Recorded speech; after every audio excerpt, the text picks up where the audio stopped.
मित्रांनो, साधी माणसं या मालिकेच्या आजच्या भागामध्ये आता मीरा ही सुजित कुमार आणि ढवळीकरला जाब विचारण्यासाठी जेव्हा ढवळीकरच्या घरी गेलेली असते तेव्हा मात्र शलाका रागातच मीराला आता म्हणते की निघ आमच्या घरातनं। मीरा आता सारखी म्हणत असते नका प्लीज असं करू, परंतु तिचं कुणीही ऐकत नाही। त्यावेळी आता शलाका चक्क मीराला बाहेर ढकलूनच देते। तेवढ्यातच आजी येतात आणि मीराला आपल्या जवळ घेतात, तिला सावरतात, पडू देत नाही। लगेचच मीराचे अश्रूसुद्धा पुसतात आणि तिच्याकडे पाहत विचारतात काय झालं मीरा, हे काय आहे सगळं, असं म्हणून त्या मीराला सुद्धा आतमध्ये घेऊन येतात। तर आता सुजित कुमार, ढवळीकर, शलाका हे तिघेही आजीकडे पाहू लागतात। मग मीरा सांगू लागते या दोघांनी ना आपल्या यांना अडकवलंय एका खोट्या केसमध्ये, एका खोट्या ॲक्सिडेंटमध्ये, असं म्हणून झालेला सगळा प्रकार ती सांगू लागते की कशा प्रकारे यांच्यावर एका ॲक्सिडेंटचा आळ घेऊन कोर्टामध्ये केस टाकली आहे एका माणसाला मारल्याच्या आरोपाखाली। आम्ही ते सिद्धसुद्धा केलं की तो माणूस जिवंत आहे, परंतु हे दोघे ऐकतच नाही, ती केस अगदी फास्ट ट्रॅकवर घेऊन गेलेत। मग आजी आता खूपच भडकतात आणि म्हणतात माणुसकी नावाची चीज आहे की नाही तुमच्याकडे, एका निर्दोष माणसाला तुम्ही अडकवताय आणि त्याने काय वाकडं केलं आहे तुमचं, कशासाठी तुम्ही त्याच्याशी असं वागताय। मी आत्ताच्या आत्ता तुम्हाला सांगून ठेवते, अगोदर सोडा त्याला, नाहीतर तुमचं सुद्धा चांगलं होणार नाही। तेव्हा आता ढवळीकर हा शलाकाकडे पाहतच राहतो, कारण आता आजीने सुद्धा आवाज चढवलेला असतो। त्यानंतर सुजित कुमार आता आपली पावर दाखवत म्हणतोय म्हातारे गप। तेव्हा आजी म्हणते मी नाही म्हातारी, तू म्हातारा, तुझं खानदान म्हातारं। तेव्हा सुजित कुमारचे डोळेच आता गरगर फिरू लागतात, कारण त्यालाही समजतं ही म्हातारी दिसती तेवढी शांत नाहीये। पुढे आजी आता धमकीच देते माझ्या नातवाला सोडा तर तुमच्या दोघांचे दात पडतील। नंतर आता विक्रांत म्हणतो ए मीरा, सांग या म्हातारीला ह्या अजिबात ओरडू नको, तुमची नसेल परंतु आमची इथे हाय स्टँडर्ड लोकॅलिटी आहे, गेट आउट, असं म्हणून दोघींनाही तो बाहेर हाकलवण्याच्या प्रयत्नात असतो। तेव्हा आजी रागातच म्हणतात ए दीड शहाण्या, अरे आला मोठा इंग्रजी झाडणारा, आणि माझ्या सत्याला अडकवून तुम्ही ना खूप मोठी चूक केली आहे, आता याची शिक्षा तुम्हा दोघांना भोगावा लागेल हे लक्षात ठेवा, असं म्हणून आजी आता चांगलाच त्या दोघांनाही दम भरतात। मग त्यानंतर आजी पुढे म्हणते माझ्या मीराचा तुम्ही अपमान केलात ना, आणि आता त्याची किंमत मोजायला तुम्ही तयारच राहा, आता चल ग मीरा, असं म्हणून आजी या मीराला घेऊन तेथून जातात। त्यानंतर आता आजी या मीराला अक्षरशः घरी घेऊन येतात, तर मीरा ही रडत असते। तेव्हा रागातच त्या विचारतात हे सगळं करायला कोणी सांगितलं होतं, अगं तू एवढी हतबल झाली लगेच, आणि त्या राक्षसांच्या समोर पदर पसरायची काय गरज काय होती तुला। मग त्यावेळी आता मीरा म्हणते आजी आम्ही सगळे प्रयत्न करून बघितले होते, पण ना आता काही मार्गच निघत नव्हता। मग म्हटलं शेवटी त्यांच्या हातापाया पडून काही होतंय का बघावं, पण तुम्हाला सांगू आजी काहीही करून मला हे आत गेलेले नको आहेत, कारण मला यांच्याबरोबर आयुष्य काढायचंय आजी। म्हणून मीरा सत्याविषयी असणारं प्रेम व्यक्त करते आणि तिला खूप वाईट वाटतं। तेव्हा आजी या प्रेमानेच तिला जवळ घेतात आणि तिला शांत राहायला सांगतात, तुझ्या नवऱ्याला काही होणार नाही असा शब्दही देतात। आता काही वेळातच सत्य देखील तेथे येतो। तेव्हा आजी आता खूपच भडकतात आणि रागातच सत्याकडे उठून जात त्याला जाब विचारू लागतात, काय रे अजून किती दिवस हे लपवणार आहे। तेव्हा सत्य अगदी घाबरतो, खरं तर सत्या कोणालाच घाबरत नसतो घरात, पण आजीला खूप घाबरत असतो, तो आपली मानच खाली घालून उभा राहतो। त्यानंतर आजी रागातच म्हणते अरे मला सगळं समजलंय। त्यानंतर सत्या मीराकडे पाहतो, त्याला असं वाटतं की मीरानेच काहीतरी सांगितलं असेल आणि म्हणून। त्यावेळी आजी म्हणतात ए तिच्याकडे बघू नकोस तू, अरे हे सगळं ना तू मला स्वतःहून सांगायला हवं होतंस, पण तू केलं का तसं नाही केलं। अरे या बाहेरच्या माणसांचे क्लेश, तुझ्यावर असणारे केले गेलेले खोटे आरोप, मी काय मीराची आसव बघायला आले की काय इथे, असं म्हणून आजी सत्याचीच खरडपट्टी काढतात आणि त्यानंतर विचारतात अरे कशासाठी तुम्ही हे सहन करताय सगळं। तेव्हा आता सत्या म्हणतो आजी मी काय करू, माझ्याकडे दुसरा काही पर्यायच नाही। मग आजी विचारते असा कसा पर्याय नाही, कसा रे नाही पर्याय, असं म्हणून आजीच त्याला चांगलं खडसावत, अरे मी ज्या सत्याला ओळखते तू तर तसा अजिबात वागतच नाहीस, कारण माझा सत्य असता तर काहीही करून त्यांना त्यांची जागा दाखवलीच असती. कुणाला? तर त्या विक्रांतला आणि त्या सुजित कुमारला. कोण आहेत कोण ते तुझ्यावर असे खोटे नाटे आरोप करणारे आणि केस टाकणारे? मग सत्य अगदी आजीसमोर रडकुंडीला आलेला असतो. तेव्हा तो आता म्हणतो, खोट्या ॲक्सिडंट्सच्या केसखाली त्यांनी मला अडकवलं होतं आणि भलतीच केस माझ्यावर टाकली. अगोदरच एक माणूस मेला आहे असंही त्यांनी दाखवलं. नंतर समजलं तो माणूस मेलाच नाही, तो तर जिवंत आहे. तरीही सुद्धा केस माझ्यावर लागलीच तर का? कारण जो माणूस जिवंत होता तो माणूस कधी मेलाच नाही. मग नंतर मला सांगितलं जो माणूस मेला तो तिसराच आहे आणि म्हणून त्याचीच हजेरी देण्यासाठी मला नेहमी म्हणजे रोजच चौकीला जावं लागतं. तेव्हा आजी या सगळ्या घटनेचा विचार करतात आणि लगेचच सत्याला विचारू लागतात, तू गाडी चालवत होतास का? तेव्हा तो म्हणतो नाही. मग आजी विचारते, काय रे तू जीव घेतला का त्या माणसाचा? सत्या म्हणतो नाही ग आजी. आणि तरीही तुला पोलीस चौकीत जावं लागतंय का? तेव्हा सत्या म्हणतो हो, तरीही मला पोलीस चौकीमध्ये जावं लागतंय. त्यावेळी आजी खूपच भडकतात आणि म्हणतात, मूर्ख आहेस तू, मूर्ख. मला सांग सत्या, अरे जर तू काही केलंच नाही तर उगीच घाबरतोस कशाला? अरे मी तुला लहानाचा मोठा केला, तुला स्वतःच्या पायावर उभं केलं आणि तुला संस्कार सुद्धा दिले आणि नेहमीच तुझ्या पाठीशी खंबीरपणे उभी राहिले. अरे तुला तुझी सत्यागिरी सुद्धा शिकवली, पण त्याचा काय उपयोग झाला? काहीच नाही. अरे मला सांग, तू धड स्वतःसाठी सुद्धा लढू शकत नाही का? अरे हे सगळं मी तुला जेलमध्ये पाठवण्यासाठी केलं का? आता मला काही सांगू नको, कारण तू मला ना निर्दोष सुटायला हवा आहे, असं आजी त्याला दम भरतात. मग त्यानंतर त्या म्हणतात, तुझी सत्यागिरी दाखव, पण स्वतःला या आरोपातून बाहेर काढ. तेव्हा सत्याच्या लक्षात येतं काय काय करायचं. आजीचं बोलणं ऐकून तो जरा शांत होतो. मग आता आजी पुढे म्हणतात की मला ना तू आयुष्यभर मीराच्या सोबत हवा आहेस आणि जर तू हे करू शकला नाहीस तर मी कधीसुद्धा तुझ्याशी बोलणार नाही. असं म्हणून आजी आता लगेचच सत्याबरोबर असणारे संबंध तोडून टाकायची भाषा करतात. तेव्हा सत्याला आणि मीराला प्रचंड धक्का बसतो. ते दोघेही आजीकडे पाहतच राहतात. मग आजी कठोर निर्णय घेत म्हणतात की मी पुन्हा इथे कधीही येणार सुद्धा नाही आणि तू मला ना कधीही म्हणजे कधीही तोंड दाखवू नकोस. तेव्हा आता सत्या अगदी निरुत्तर होतो. त्याला काहीही बोलता येत नाही, कारण आजीनेच हा निर्णय घेतलेला असतो. तो म्हणतो, आजी करू कसं मी हे पण? तेव्हा आता आजी म्हणते, सरळ मार्गाने काही होणार नाही, कारण काट्यानेच काटा काढावा लागतो. तेव्हा मीरा म्हणते, हो बरोबर आहे आजीचं. आता इथून पुढे आपल्याला सुद्धा अगदी त्यांच्यासारखाच विचार करावा लागेल. मग आता सत्या म्हणतो, हो मला त्यांना अडकवायला हवं, पण कसं मी अडकवू? ती बॉडी आणून कोठून? असं म्हणून सत्या विचारात पडतो. त्यानंतर त्याच्या काही गोष्टी लक्षात येतात. तेव्हा तो आजीला विचारतो, आजी तुला तुझा सत्या परत हवाय ना गं? त्यावेळी आजी म्हणते, हो हवा आहे. तेव्हा आता सत्या डायरेक्ट आजीला म्हणतो, हे बघ तुला मग मरावं लागेल. आजी आता डोळे मोठे करूनच त्याच्याकडे पाहतात आणि विचारतात, काय? तेव्हा मीरा सुद्धा आश्चर्याने सत्याकडे पाहते. त्यानंतर आजीला राग येतो, कारण आजीने पुढचं काही ऐकूनच घेतलेलं नसतं. त्या सनकन सत्याच्या कानाखाली मारतात आणि विचारतात, काय रे काय बोलतोस? अरे मला म्हातारीला तू पोचवायला निघालास की काय? मग आता तो म्हणतो, नाही आजी तसं नाही. तेव्हा आजी पुन्हा चिडतात आणि तोंडाला येईल ते बोलू नकोस असं म्हणून रागातच त्याला पुन्हा एकदा चापट मारतात आणि म्हणतात की उचलली जीभ लावली टाळ्याला. अरे तू तर काही सुद्धा अभद्र बोलायला लागलास. त्यानंतर आजी आता खूप संतापलेली असते. ते पाहून सत्या म्हणतोय, धूमकेतू तू जा बरं पाणी घेऊन ये. त्यावेळी आजी म्हणते, मला नको पाणी बिनी. तो आजीला तेथे सोफ्यावर शांतपणे बसवतो. तेवढ्यातच मीरा सुद्धा पाणी घेऊन येते. मग आता आजीला जबरदस्तीने तो पाणी सुद्धा प्यायला सांगतो. आजी आता कशीबशी पाणी पिते, कारण मरायची भाषा केल्यानंतर आजी सुद्धा जरा घाबरतेच. आता सत्या डोक्याला हात लावून पाहतो. आजी पुन्हा घाबरतात. मग आता सत्या म्हणतो, अगं तू शांत झाली की नाही ते पाहत होतो. त्यावेळी आता आजी म्हणते, हो बाबा झाले शांत. तर सत्या म्हणतो, आजी ऐक ना, आपल्याला एक काम करावं लागेल. अगं त्या दोघांनी कसं एका माणसाला खोटं खोटं मारून मला अडकवलं, तसंच तुला आता खोटं खोटं मरावं लागेल. ॲक्टिंग ना खरंच तूच छान करू शकतेस.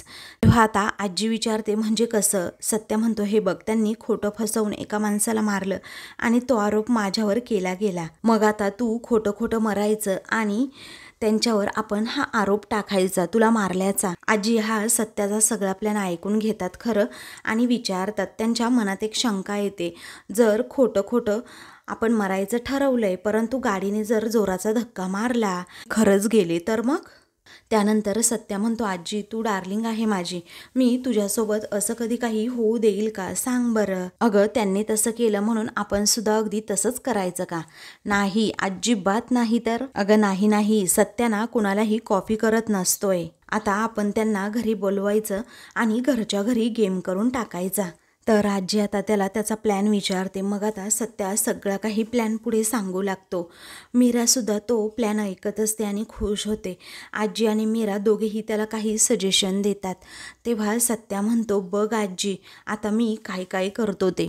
मग आता तो म्हणतो, आता वकीलसुद्धा मीच असेल आणि जजसुद्धा मीच असेल आणि या कोर्टामध्ये माझंच सगळं काही चालणार आणि आता होणार सत्याची सत्यागिरी सुरू. तेव्हा सत्याचा हा भन्नाट प्लॅन ऐकून आजी तर खुश होतात आणि लगेचच सत्याचा पापा घेतात. तर मीरा ही आता खूप खुश होते. त्यानंतर सायंकाळी आता मीरा देवासमोर दिवाबत्ती करत असते. त्याचवेळी आता निरूपा, त्याचबरोबर देविका आणि पंकज हे तिघेही येतात.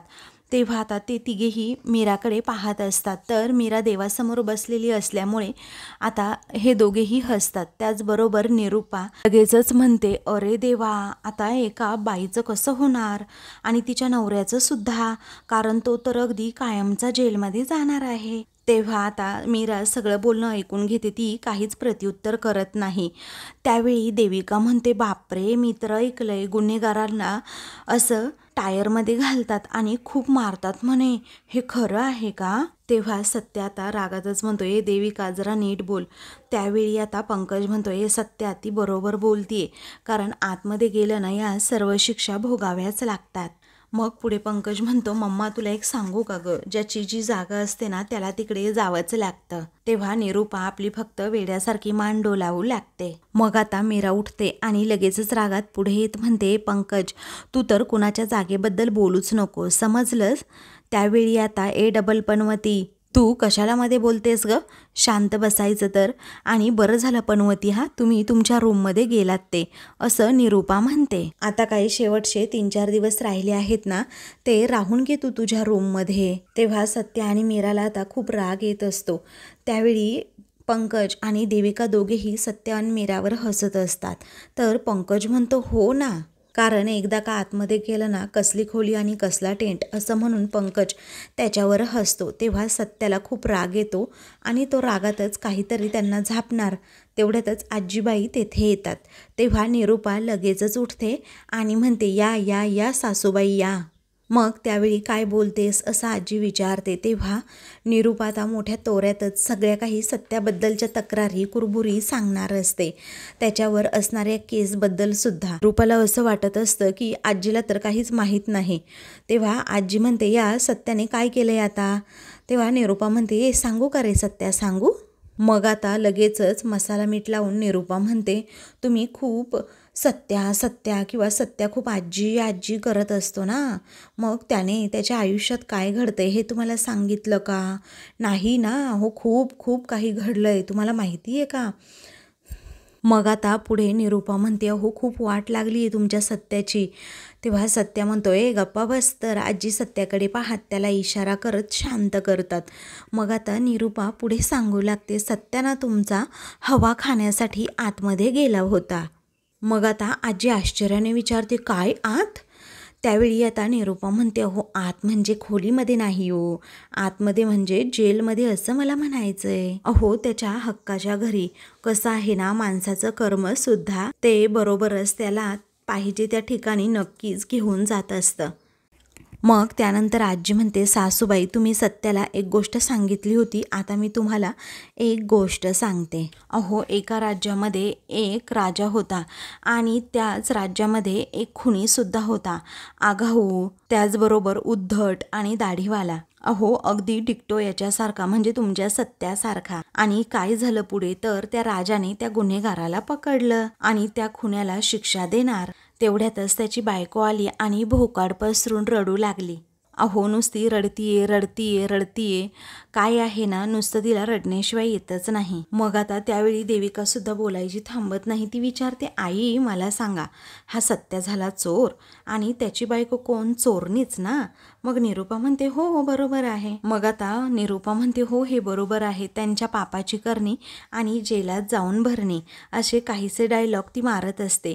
आजी मात्र शांतपणे भामटे निरूपाचं बोलणं ऐकून घेत असतात. तेव्हा आता माजोरडा पंकज म्हणतो, अरे मम्मा वा वा, अगं तू तर डायरेक्ट कविताच करून टाकलीस. मग आता बरं पुढे झालं काय, त्या चोराला शिक्षा झाली का, म्हणजे फाशी वगैरे काही झाली की नाही शिक्षा? तेव्हा निरूपा खूप एक्साइट असते पुढे काही सांगण्यासाठी. तेव्हा आता आजी म्हणतात, अरे पंकज जरा थांब की, अरे तुला तर ना सगळ्या गोष्टीची खूप म्हणजे खूप घाई असते हा.